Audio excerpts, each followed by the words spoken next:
Bula Vinaka, and welcome to our day 2 here at Malololalay Island. And we are staying here at Plantation Island Resort. So for today's video, I will have a room tour and resort tour. Magsugod ta sa room tour. Among room di ay is in front sa swimming pool area. So mao easy access ra gyud mi if dili mi ganahan sa beach maligo, pwede ra gyud mi ari sa swimming pool. Pagsulod pa lang namo sa room na amaze na gyud mi tungod sa kadako sa space ay mini sala, and ikasulod nimo sa main room, they have one queen size bed with 2 extra small beds. Sulod sa kwarto, gi-provide po nila ang small fridge, heater, hair blower, and a safe box if na kay mga important things nga gidala. Ay manaman ta sa room tour, ari na pud ta sa resort tour. Mag-start ta sa ilahang amenities.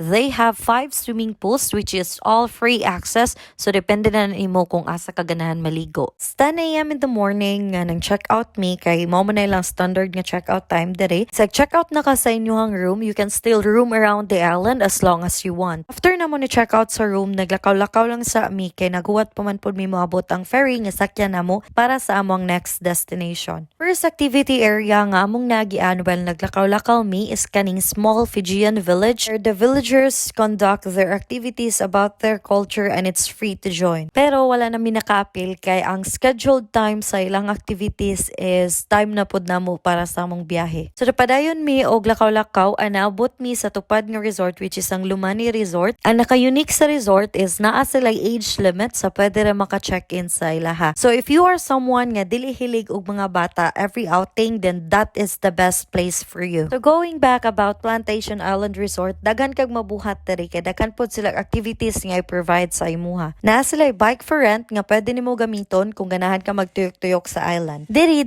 jud ka ma-board kay they have scheduled activities nga pwede nimo joinan. And all of the activities is free ra gyud. Every activities nila kay involve gyud ilang mga staff or mga locals diri. Riya sa naitabo namo nga instead of letting us borrow a ball, nakigduwa na noon sila namo. If you are someone who likes water activities like snorkeling, boating, water slide, and kayak, then this is the best place for you kay provided na nila tanan nga activities. And I say provided na nila ang gear, equipments, most especially is imuhang safety. Ken every activity nga buhaton nimo naadyo kay staff nga kuyog. And all of the water activities that I've mentioned is all for free. After we roam around the island, naabot na po namong ferry, so biyahe na mi para sa mo ang next nga destination. So that's it for our resort tour and room tour. Thank you all for watching and see you.